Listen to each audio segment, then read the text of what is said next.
Continuamos entonces mirando a las preguntas y vamos a poder ver una vez más hoy brevemente para continuar a la pregunta 36. Dice así: ¿qué crees cuando dices que Cristo fue concebido por el Espíritu Santo y nació de María Virgen?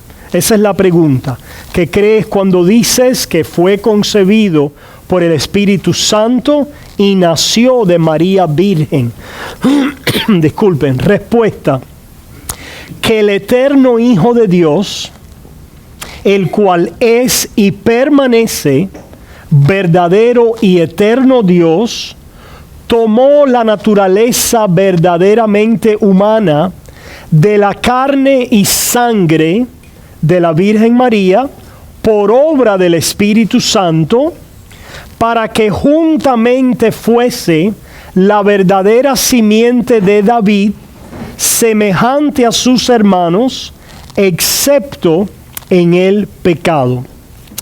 Esta pregunta, hermanos, trata con el tema de la encarnación del Hijo. Tema que fue, pensamiento cristiano, muy controversial, ¿verdad? Porque la palabra nos enseña este misterio de la encarnación, que Dios se humanó.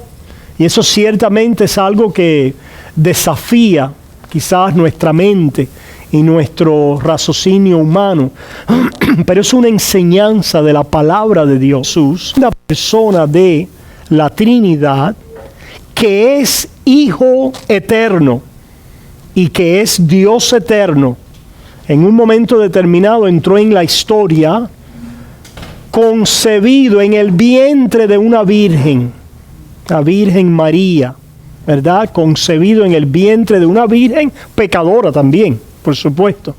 No creemos en la Virgen Inmaculada o una virgen que no tenía necesidad de salvación. Ella simplemente fue un vehículo de concepción. Y nos dice esta respuesta que Cristo fue concebido en su vientre por el Espíritu Santo. Es un milagro porque no hay, ¿verdad? No está el hombre, no está la fuente de la semilla del hombre para fecundar. Pero esta fecundación y o concepción es del Espíritu Santo. Eso lo vimos en la clase pasada. Vimos los pasajes que tenían que ver con eso. Vemos a María, ¿verdad? Completamente contrariada con respecto a esto, cómo es que va a ser, etcétera. Y vemos la respuesta del ángel: no temas, María, porque el Espíritu Santo es el que va a hacer esta obra en ti.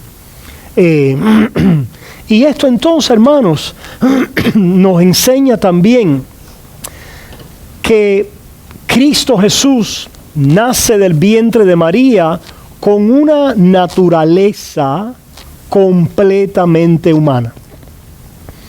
Y esto es algo que la Biblia enseña, que también causó controversia, dificultad en algún momento en la historia del pensamiento cristiano para poder enunciar estas verdades, que el catecismo de una manera tan simple lo hace. Por supuesto, hay otras enunciaciones confesionales del siglo IV y V que también tienen que ver con la encarnación, con la persona y la obra de Cristo, principalmente con la persona de Cristo en su encarnación, que Cristo es completamente humano y completamente divino, pero que es una sola persona. Esto es lo que se ha conocido como la unión hipostática, es decir, la unión de dos naturalezas en una persona.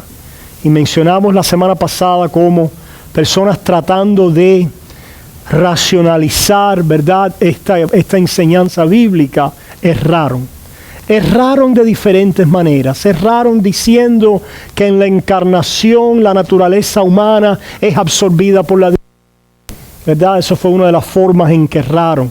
Erraron diciendo que bueno, está bien, que daba algo de naturaleza humana, pero lo que predomina en la persona de Cristo es la naturaleza divina y la humana queda reducida o disminuida. Y por eso es que usted ve en la Biblia el énfasis en las genealogías.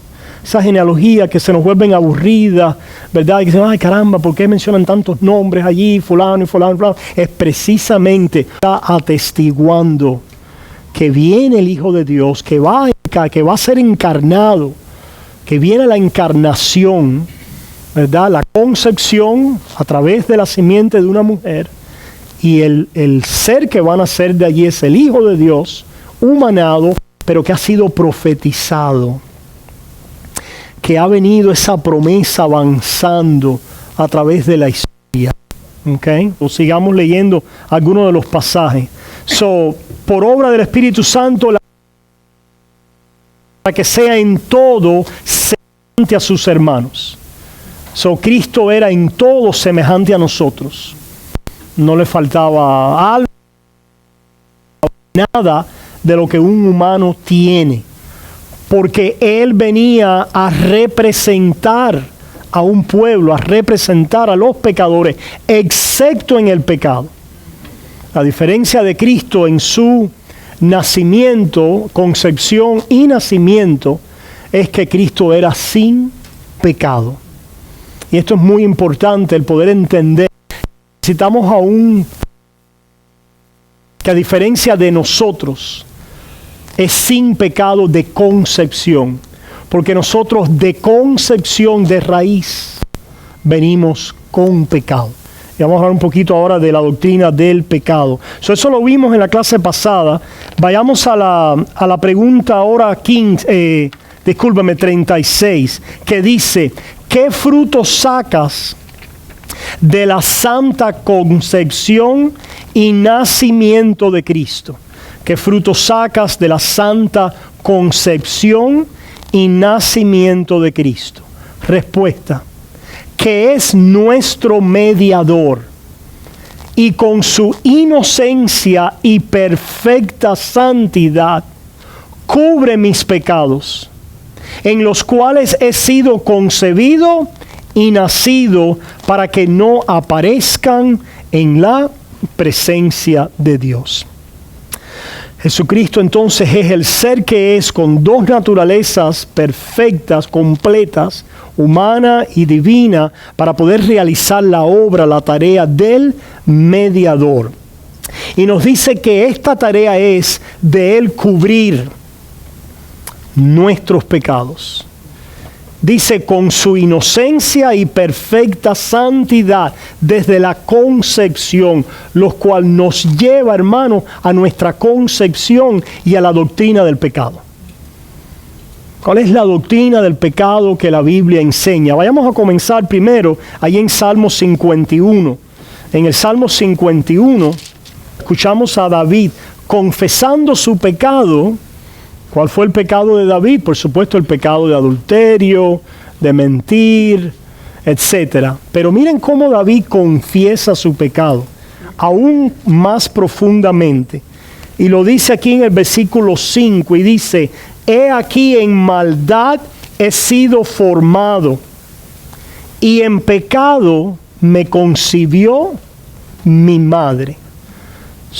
David está haciendo referencia que él desde su concepción lleva en su ser, en sus miembros, en su constitución, pecado, pecaminosidad, corrupción.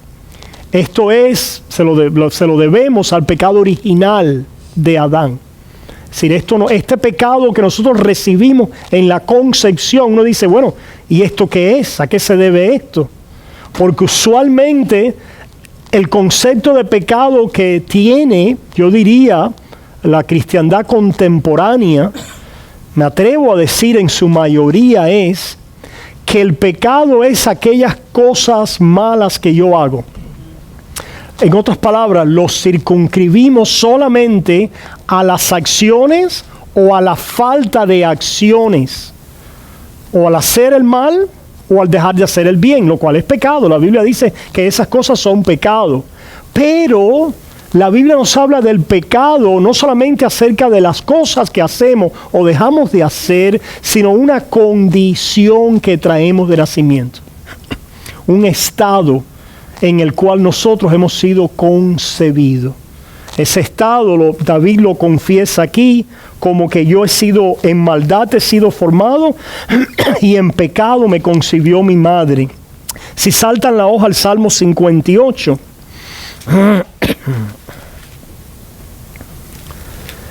escuchamos al salmista también hablar de una manera pareciera hiperbólica, pero nos damos cuenta que David no estaba hablando así, sino que estaba haciendo referencia a un hecho en realidad. Y es lo siguiente, en el versículo 3 del Salmo 58, se apartaron los impíos desde que tuvieron uso de razón. ¿Dice ahí?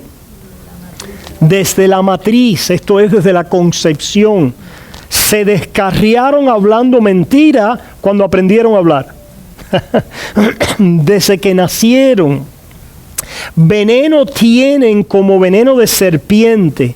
Son como el áspid sordo que cierra su oído. Estamos hablando aquí, hermanos, de la doctrina del pecado en su concepción, en su origen.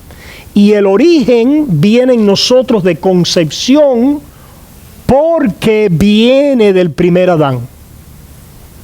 Y esta sería, a veces hemos atado las flechitas, ¿verdad? O conectado los punticos para llegar a un lugar. Sigue la flecha para llegar al laberinto, ¿no? Cuando nosotros podemos hacerlo de atrás adelante o de adelante hacia atrás. Podemos mirar a nuestro pecado en acción.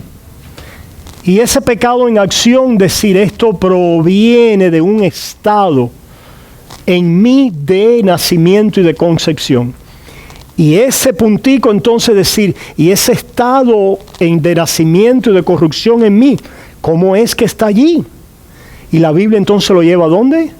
Al primer Adán, a nuestra cabeza representativa delante de Dios, como el primer Adán fue creado. La doctrina de la encarnación de Cristo es para tratar con nuestro problema. Nuestro problema que tiene que ver con nuestras acciones pecaminosas, que tienen que ver con este estado de corrupción, que tiene que ver con nuestra representación en el primer Adán y todo lo que en él nosotros hemos recibido y hemos sido afectados en él. De tal manera, hermanos, que nosotros hemos del primer Adán heredado esta condición de ¿qué? De culpabilidad, de corrupción, de pecado y muerte. Y así la hemos pasado sucesivamente a toda la raza y la descendencia humana, porque viene de la primera cabeza que fue puesta en nuestro lugar. Esto es lo que la Biblia habla como pacto. Es la doctrina, una doctrina pactual, una persona que representa, que es puesta en representación federal, es la palabra que han usado los teólogos, de los demás. Les decía en semanas pasadas que nosotros conocemos lo que quiere decir algo federal, por el gobierno federal. ¿Qué quiere decir eso? Que lo que hace el gobierno lo hace en representación nuestra. Si el gobierno federal se declara en guerra, usted puede ser todo antiguerra que usted quiera, pero usted representado en el gobierno federal, si es un ciudadano americano, usted está en guerra. Federalmente hablando, en representación, porque está siendo representado por esa cabeza. Bueno, las acciones del primer Adán nos afectaron a nosotros, porque así Dios lo creó a él. Lo creó en una posición representativa y afectando a todo lo que iba a salir de sus lomos. Hermanos, por eso es que nuestra salvación requiere un mediador delante de Dios. Si la salvación se tratara de traer un cambio a tu vida a través del cual Dios te pudiera aceptar, no se necesitaría un mediador. Lo único que se necesitaría es el poder para que tú pudieras en tu persona y en tus obras cambiar de tal manera para que Dios te aceptara delante de Él. Pero la razón por la que estamos aquí, si somos salvos, delante de Dios, aceptados por Él, es porque somos aceptados en la representación de una persona a nuestro favor. Es decir, la doctrina de la primera cabeza que ha acarreado nuestra ruina es paralela o pudiéramos decir correspondiente a la doctrina de la última cabeza, Cristo Jesús, el último Adán, que trae nuestra salvación. Eso lo vamos a leer ahora en Romanos capítulo 5, vayamos allá. Y este es el mediador que Dios ha puesto para que cubra nuestros pecados con su obra, con su representación. En Romanos capítulo 5 se nos dice lo siguiente, comenzando en el versículo 12. Por tanto, como el pecado entró en el mundo por un hombre, ¿se fijan? Presten atención a eso porque eso se va a repetir. En otras palabras, se va a repetir que por un hombre, vamos a poner dos columnas, si tuviera una pizarra ahora, ¿verdad? Piensen que la dividimos a la mitad y ponemos de una columna el primer Adán. Y debajo de esa columna, su pecado, su culpa, su muerte, su corrupción, su acción y su desobediencia nos la transmite a todos nosotros para muerte, para condenación, para ruina. En la otra columna entonces ponemos a el segundo o el último Adán, que es como la Biblia lo describe, y ponemos ahí a Cristo. Y entonces ponemos que su persona, su obediencia, su santidad, su inocencia desde la concepción, su justicia, ¿verdad?, va a afectar para salvación, para justicia, para redención a todos aquellos que van a ser unidos a Él. De tal manera que podemos decir que la historia de la redención es la historia de estas dos cabezas. Es la historia del mediador que viene a poder deshacer la primera cabeza, poder echarla a un lado y poder traer una nueva creación en Él. Veamos cómo lo dice este pasaje.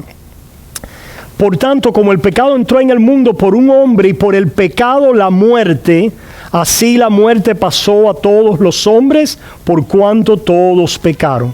El pecado entra en el mundo por Adán y por el pecado la muerte, y así la muerte pasó a todos los hombres. Vemos que todos los hombres pecaron y todos los hombres murieron por causa del pecado del primer hombre. Seguimos adelante. Pues antes de la ley había pecado en el mundo, pero donde no hay ley no se inculpa de pecado. No obstante, reinó la muerte desde Adán hasta Moisés, aun en los que no pecaron a la manera de la transgresión de Adán, el cual es figura del que había de venir. ¿Qué nos dice el autor ahora?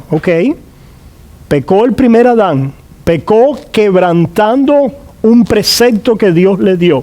¿Estamos todos claros ahí? Pero ahora nace una descendencia de ese primer Adán, que no tiene la ley de Moisés, porque la ley de Moisés no ha llegado, y que el precepto de Adán ya no es aplicable, porque el precepto al primer Adán era: no comerás del árbol del conocimiento del bien y del mal. No hay un precepto en términos de ley, ¿verdad? Sin embargo, los hombres están muriendo, los hombres están pecando. ¿Se fijan? Eso que está señalando aquí Pablo, ¿verdad? Está señalando que la acción del primer Adán ha acarreado una desgracia a la humanidad. Desgracia que vemos en precisamente que los hombres están muriendo. Y están muriendo por causa del pecado. Y el pecado entró por causa de la desobediencia del primer hombre. ¿Estamos hacia ahí? Seguimos leyendo. Dice, reinó la muerte desde Adán hasta Moisés, aún en los que no pecaron a la manera de la transgresión de Adán. Quiere decir quebrantando un mandamiento, porque no lo tenían en ese aspecto. Versículo 15. Pero el don no fue como la transgresión, porque si por la transgresión de aquel uno, ¿se fijan? Por la transgresión de aquel uno murieron los muchos. ¿Por qué murieron los muchos?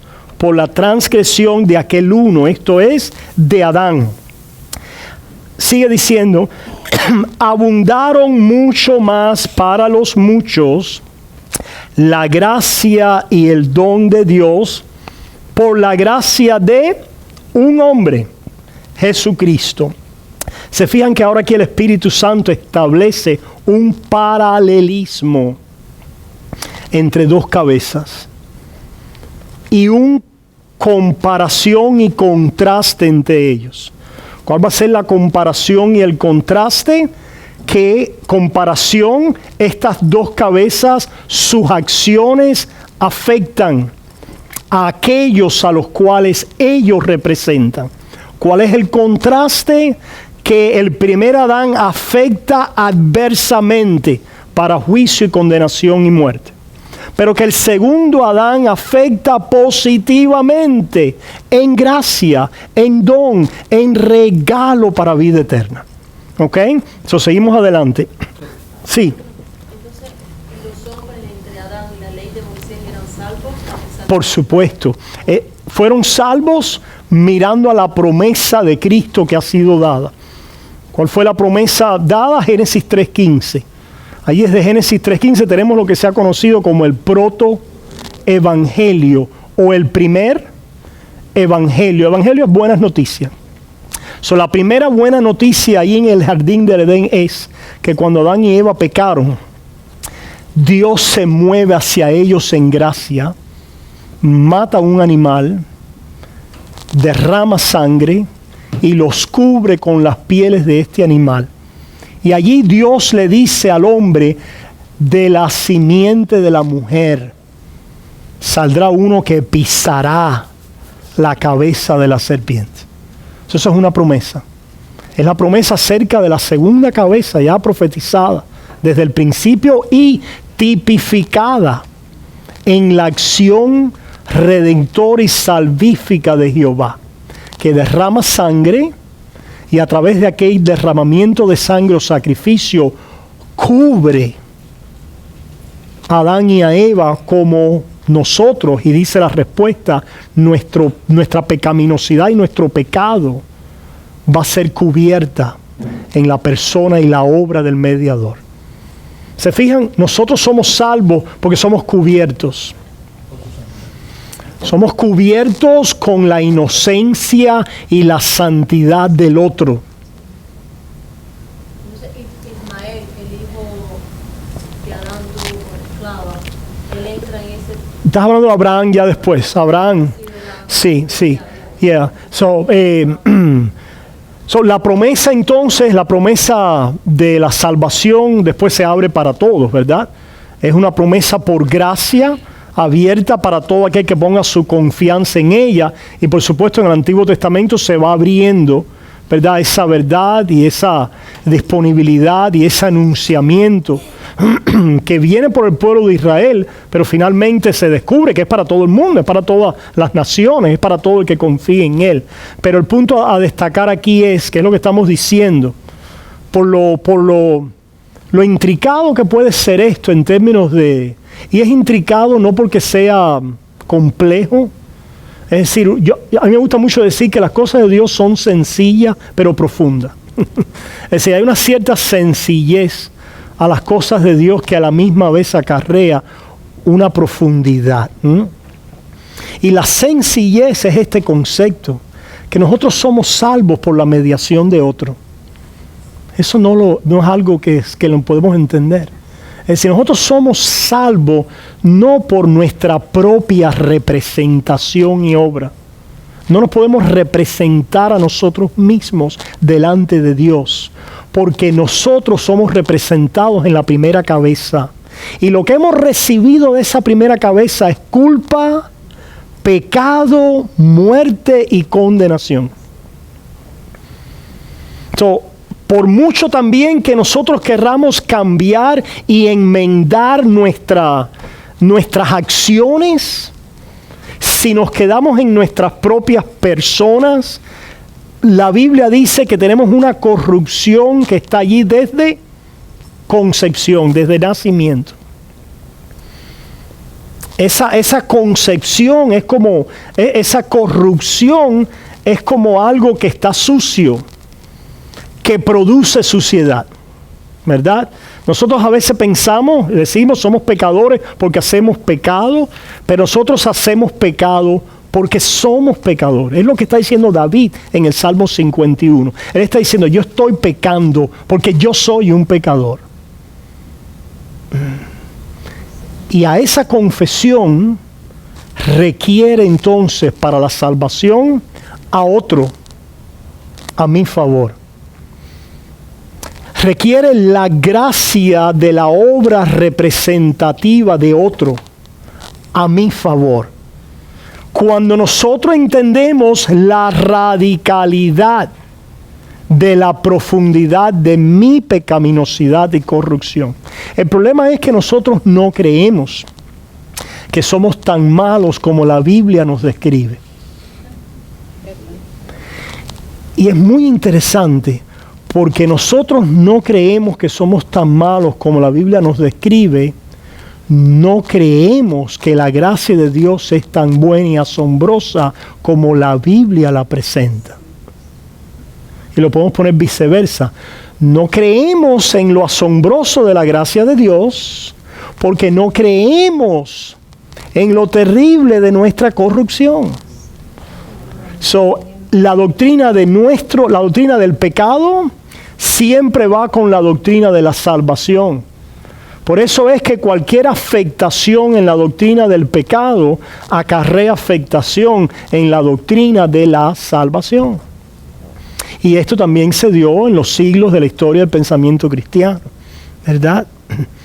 Y aquellos que minimizaron el pecado y lo hicieron, pusieron el pecado y lo describieron de esta manera. El hombre en realidad creo que es como una tabula rasa, nace allí neutral y aprende a pecar por el camino o por el ambiente. Pero el hombre en sí es o neutro o en el peor de los casos algunos dirían es bueno. El niño nace bueno y se deforma por el camino. La Biblia no enseña eso. Yo sé que esto es repugnante a la mente contemporánea evangélica y a la mente contemporánea moderna. Porque la mente contemporánea moderna está constantemente diciéndole al hombre que él es bueno, que somos buenos por naturaleza. Y la Biblia dice que nuestra naturaleza no es buena. Y que de esa mala naturaleza, a medida que crecemos, vamos manifestando esas obras de mal que vienen de nuestra mala naturaleza de raíz.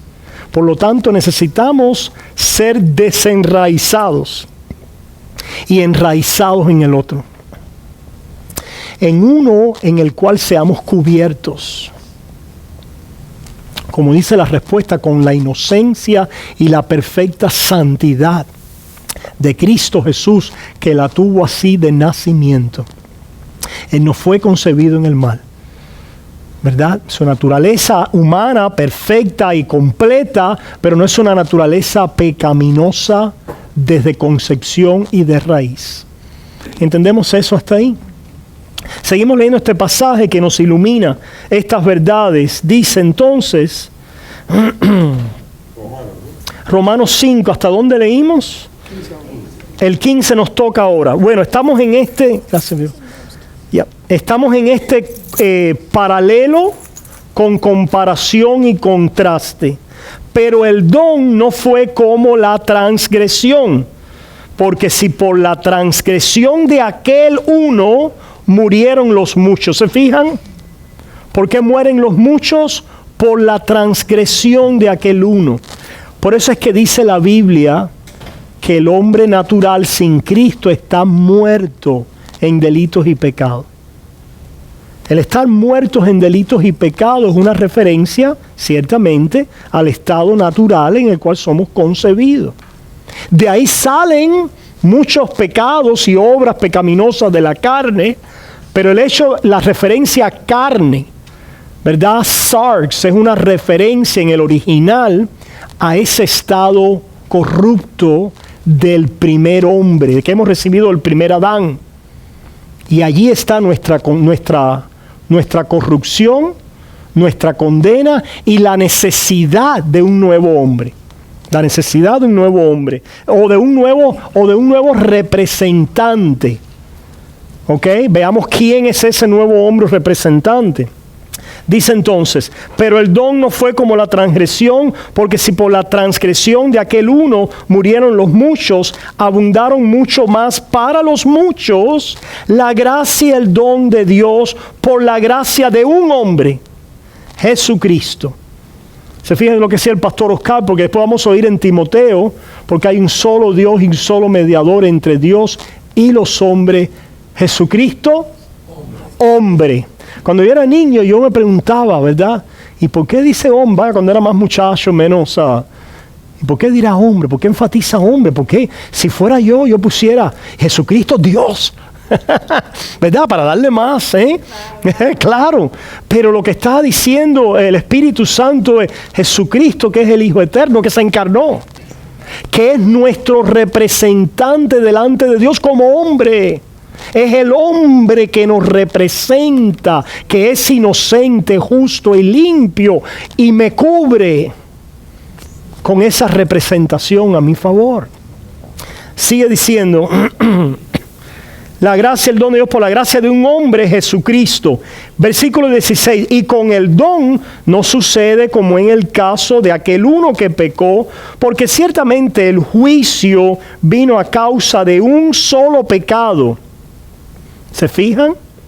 El juicio vino a causa de un solo pecado para condenación. La condenación que vino a todos los hombres. Vino a causa del juicio por un solo pecado. Esto es el pecado de Adán. Pero el don, el regalo vino a causa de muchas transgresiones para justificación. Aquí está el contraste. Que la desobediencia de uno acarrió condenación, pero cuán abundantemente más es el don, que a través de muchas transgresiones la obediencia de uno acarrea justificación de vida. Esa es la comparación y el contraste que está haciendo el Espíritu Santo por la boca de Pablo. Versículo 17. Pues si por la transgresión de uno, se fija en la misma expresión una y otra vez, enfatiza el uno de un lado de la columna y el otro del otro lado de la columna.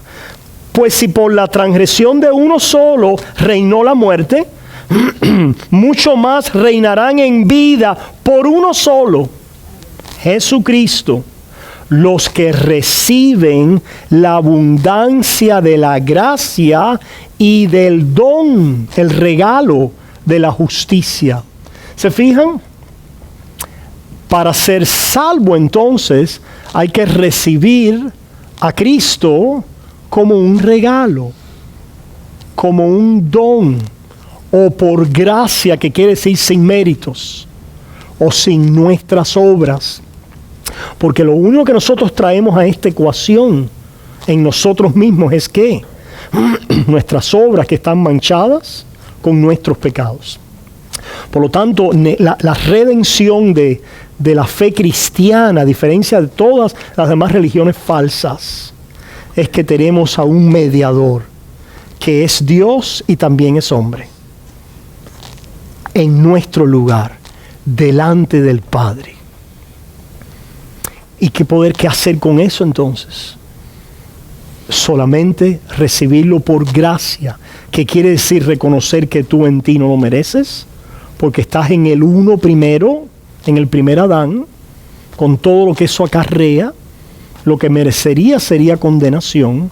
Por lo tanto, lo que necesitas es la gracia de Dios, que está en el regalo del otro, del segundo Adán, o del último Adán, y es el regalo de la justicia, que Él en su obra perfecta, en su inocencia, en su santidad perfecta, te cubre delante de Dios.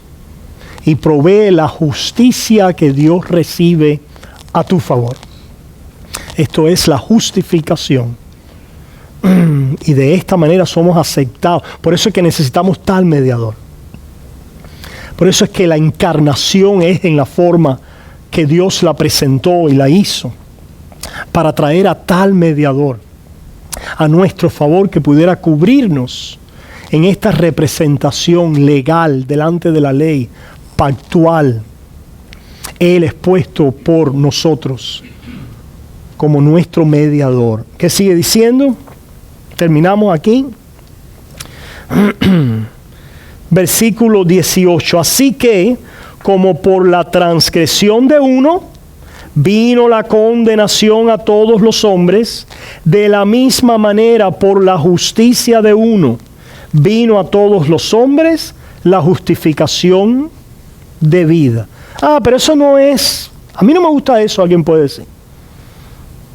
¿Cómo es eso de que por Adán entonces, y por la obra de él, entonces que yo quedo así, ¿verdad? Condenado, corrupto, muerto. Bueno, no se te olvide que esto tiene dos columnas, ¿verdad? A Dios le plació poner a una cabeza representativa que debiera haber hecho el bien, pero no lo hizo y falló. Y después levantar a otra cabeza que sí lo hizo, para que tú fueras levantado en él. ¿Te fijas? Si tú eliminas una de las cabezas, eliminaste la otra. La cabeza del primer Adán lleva la doctrina del último Adán. ¿Me fijan? Yo no quiero que Adán me represente, yo quiero que Dios, ¿verdad? ¿Por qué? Porque yo no he sido tan malo, o yo esto, yo aquello. Entonces no necesitas ¿a quién? Al último Adán. Y quieres presentarte delante de Dios sobre tu persona y sobre tu obra, que es precisamente los que hierran en la doctrina del pecado, en la doctrina del primer Adán, y erran después en la salvación, no afirmando que tenemos una salvación pactual por el pacto de gracia, solo por Cristo, solo por la fe, solo por gracia. ¿Por qué hierran? Porque han errado en la doctrina del pecado, porque han errado en su entendimiento de la primera cabeza. ¿Se fijan cómo están conectadas? De tal manera que, una vez más, repitiendo lo que dijimos hace un ratico, la razón por la que yo no recibo un don, un regalo tan asombroso de gracia, es como lo enseña la Biblia, es porque yo no creo que yo soy tan malo como enseña la Biblia.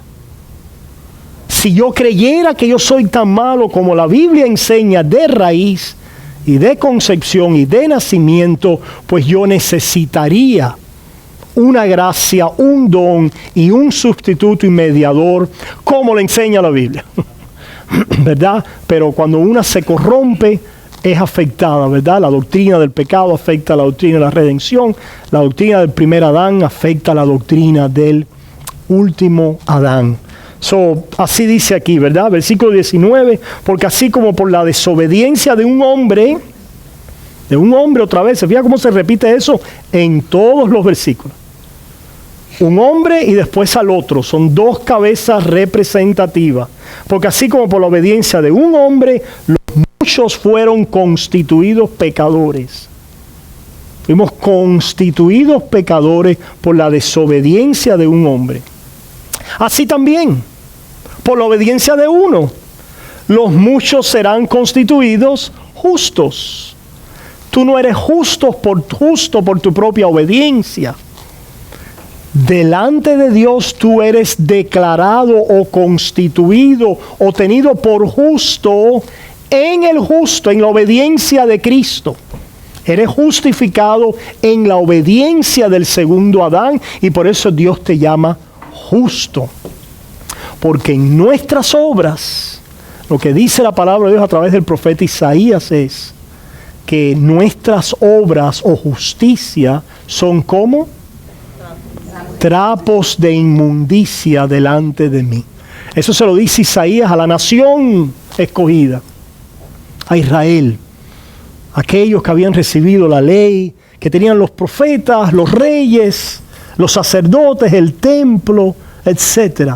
Pero aquellos que tristemente se vanagloriaban en su propia justicia y no veían la necesidad de la promesa de un mejor pacto. Y por lo tanto ellos, y este es lo que le pasó a los fariseos. Le pasó a los fariseos y a los saduceos y a los escribas, que eran quienes, las personas religiosas, líderes de la élite espiritual. Ellos se consideraban justos. Se consideraban justos delante de aquel pacto de la ley. Pues al considerarse justo y venir Jesús diciendo y hablando y entregándole el reino a pecadores que no habían cumplido el pacto, ellos se escandalizaron de aquello. Se escandalizan entonces de aquel que viene regalando el reino. Aquellos que no se lo merecen. ¿Se fijan? Aquellos que no se lo merecen, porque lo que debieran haber reconocido ellos es que debajo de la ley de Moisés, la justicia de ellos quedaba corta. Estaban desprovistos. Versículo 20, pero la ley se introdujo para que el pecado abundase. Vieron que al principio de estos versículos dice, desde Adán hasta Moisés no había ley. Todos fueron considerados, ¿verdad?, pecadores en Adán. Todos pecaron, todos murieron, etc. ¿Para qué se introdujo la ley? ¿Para qué se introdujo la ley? Dice aquí. Para que el pecado abundase. ¿Qué quiere decir que el pecado abundase? Que se mostrara en sobremanera pecaminoso.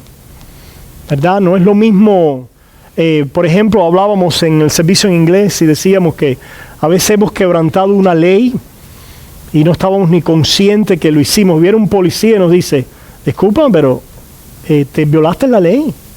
El hecho de que tú no la supieras no quiere decir que no la violaste, ¿verdad? Pues la ley fue introducida para el conocimiento del pecado.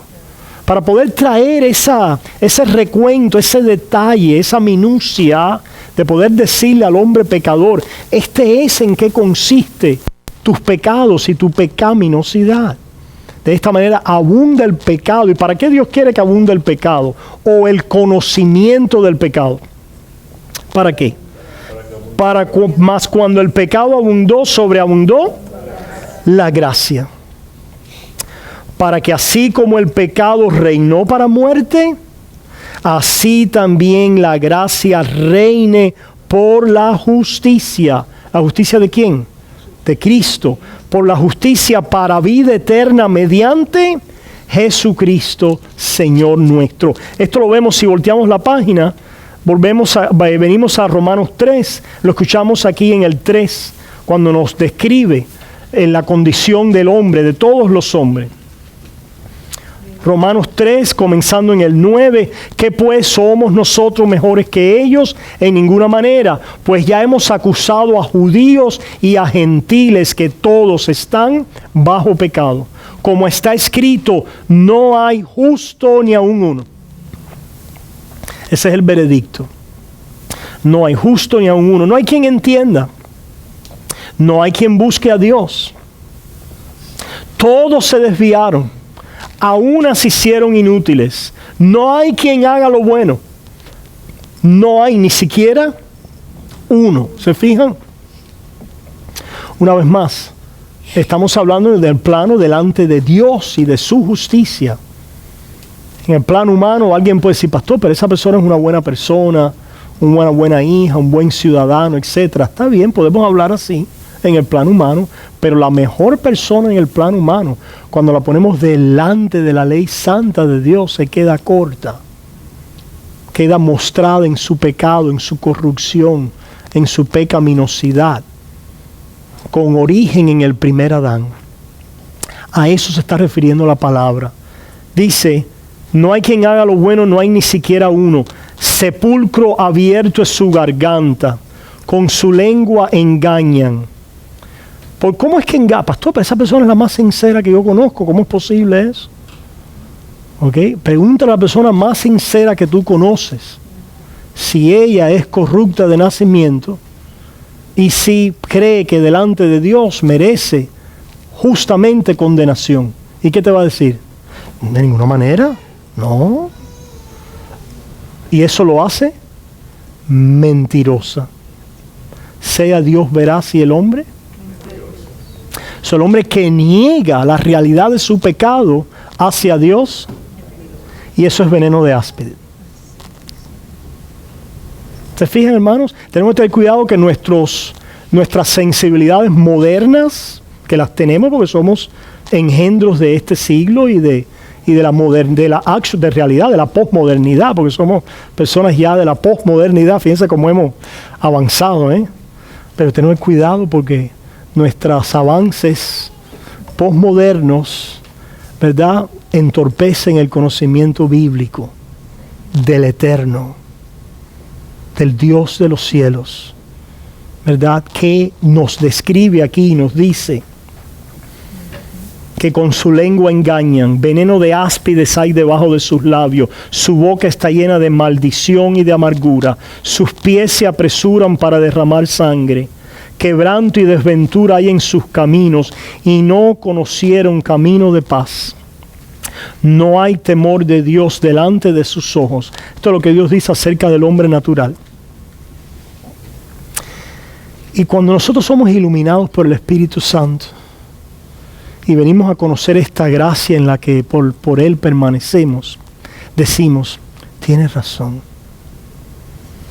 Porque venimos a vernos nosotros mismos y empezamos a poder en la gracia es decir, cuando la gracia de Dios es tan asombrosa como la palabra de Dios la presenta, podemos venir a confesar que somos tan malos como la palabra de Dios nos describe. ¿Por qué?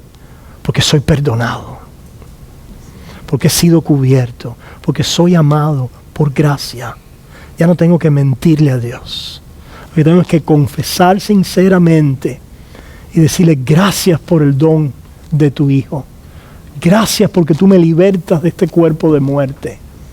Gracias, oh Señor, porque en Cristo Jesús estoy asegurado, perdonado, amado. Algunas personas, entendemos, tienen conflicto con esto porque creen que esta doctrina lleva a la licencia a pecar. Y lo que nosotros respondemos a esto, que es todo lo contrario, es la falta de entendimiento de la verdadera gracia, que a veces nos mantiene en un servicio que no es por amor. Porque el verdadero servicio de amor se da libremente. Es lo que dice, repetimos, ¿verdad? Primera de Juan 4, que de donde el que teme no ha sido perfeccionado, porque el amor lleva consigo castigo, tormento.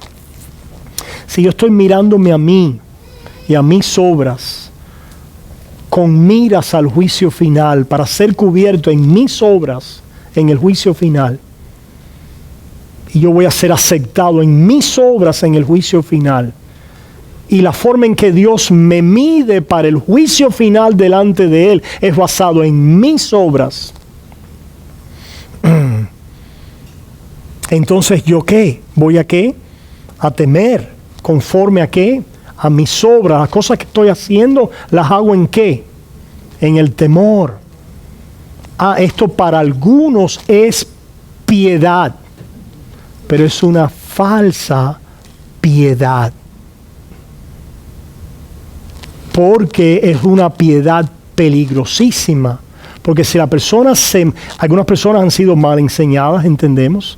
Algunas personas, ¿verdad?, han nacido de nuevo por el evangelio sencillo de la gracia de Dios en Cristo Jesús y nacen de nuevo y caen en el valle de esta enseñanza que socava toda la gracia de Dios en su vida y los tiene ahí tratando de luchar con todo para ser aceptados por Dios.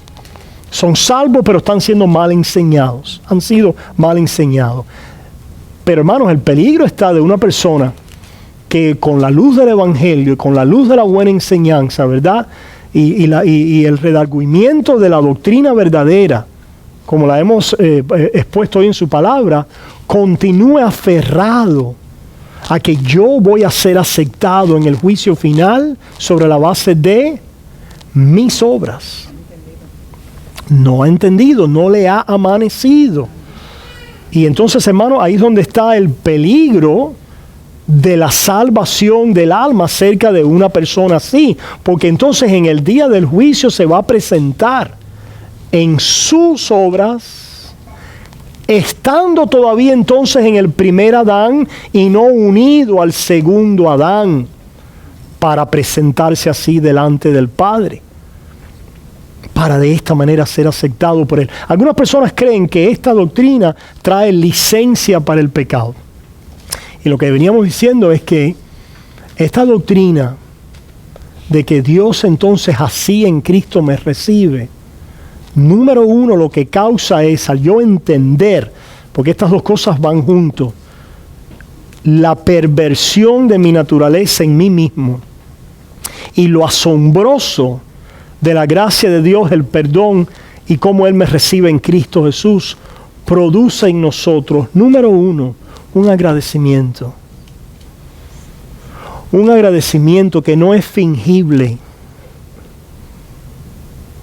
El que no lo conoce no lo tiene, no lo puede, ¿verdad? Pero es un agradecimiento de corazón que te impulsa. Y un asombro que tampoco es fingible. Un asombro que te lleva a adorar al Dios de esta gracia. Que estás en presencia de la obra redentora de Dios que asombra tu vida, cautiva tu corazón. Esta doctrina de la gracia de Dios cautiva tu corazón y obliga tu corazón por el agradecimiento del perdón. No por la compulsión o la fuerza del temor al juicio. La doctrina de la gracia se abarata cuando no se enuncia bien la doctrina del pecado. Cuando hay una buena enseñanza y se comprende que va a producir lo que usted dice. Exactamente. Es verdad. Se fijan cómo estas dos caras siempre tienen que ir, ¿verdad? Correctamente. Porque es verdad que a veces muchos han predicado una gracia, pero no con la correspondiente doctrina del pecado. No con la correspondiente, y no con el correspondiente llamado constante a nuestra identidad, posición y herencia en Cristo Jesús. Porque si este es quien yo soy, por lo tanto, y vienen ahí las exhortaciones a la vida cristiana, por lo tanto, presentad vuestros cuerpos en sacrificio vivo, santo, agradable a Dios, que es vuestro culto racional. Por lo tanto, amaos los unos a los otros como Cristo os amó. Por lo tanto, ser compasivos y perdonando, así como Dios os ha perdonado a vosotros en Cristo. ¿Se fijan? Eso es constantemente la referencia a lo que Dios ha hecho por nosotros en Cristo, que nos está impulsando a ser nosotros en igual manera y de una manera de reflexión, ¿verdad? Reflexivamente por lo que estamos recibiendo y viendo en Cristo Jesús. ¿Alguna pregunta, hermanos? Ustedes después, hasta esa parte de Romanos 3, Pablo enuncia la doctrina del pecado y continúa ahí inmediatamente en los versículos que siguen. Se los leo rápidamente, los dejo ahí. No se los voy a... Pero ahora, aparte de la ley, versículo 21, se ha manifestado la justicia de Dios. ¿Se fijan? Aparte de la ley, aparte de las obras de la ley, testificada por la ley y por los profetas. La justicia de Dios por medio de la fe en Jesucristo, para todos los que creen en Él, porque no hay diferencia, por cuanto todos pecaron y están destituidos de la gloria de Dios, siendo justificados gratuitamente. Esto quiere decir sin costo, sin causa en ti, sin causa de mérito, de justicia, de santidad, de obediencia en ti mismo. Dios justifica al impío. ¿Se fijan?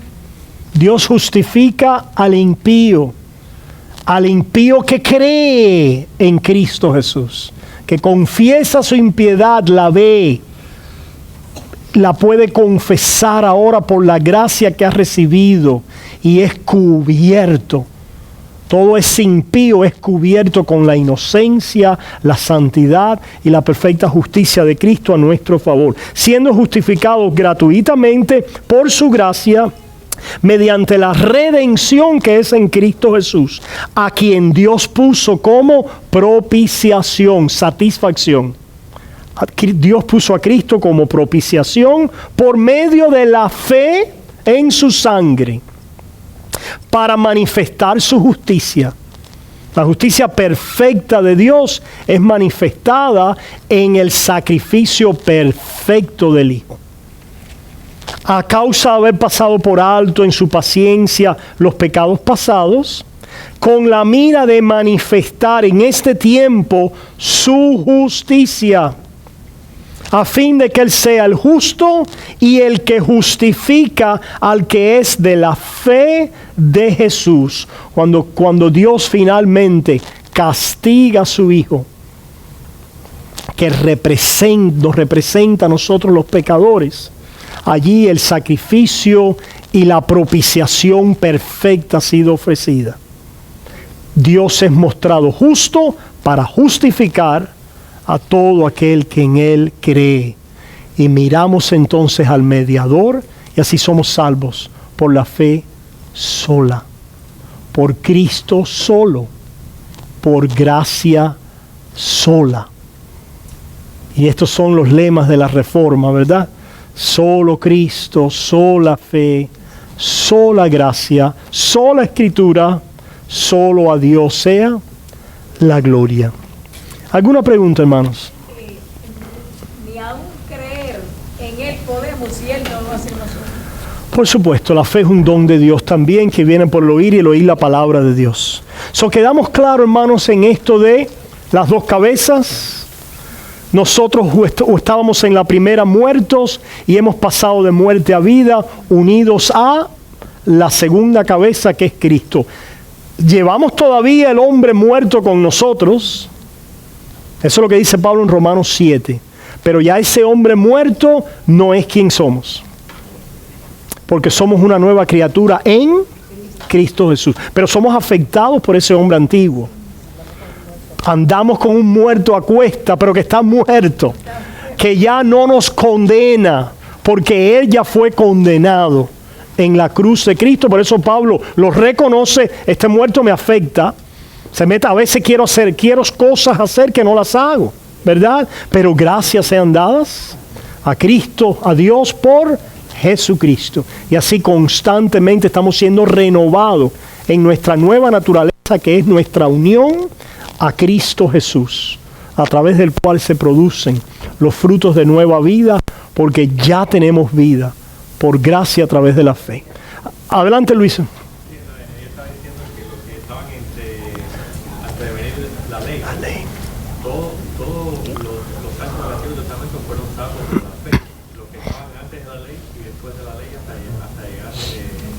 Porque miraban a esa promesa de que había de venir para redimir.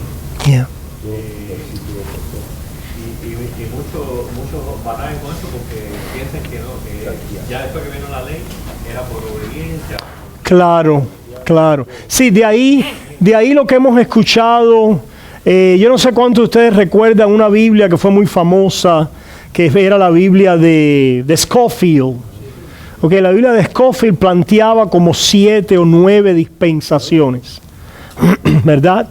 Y el hombre era salvo de diferentes maneras en esas dispensaciones.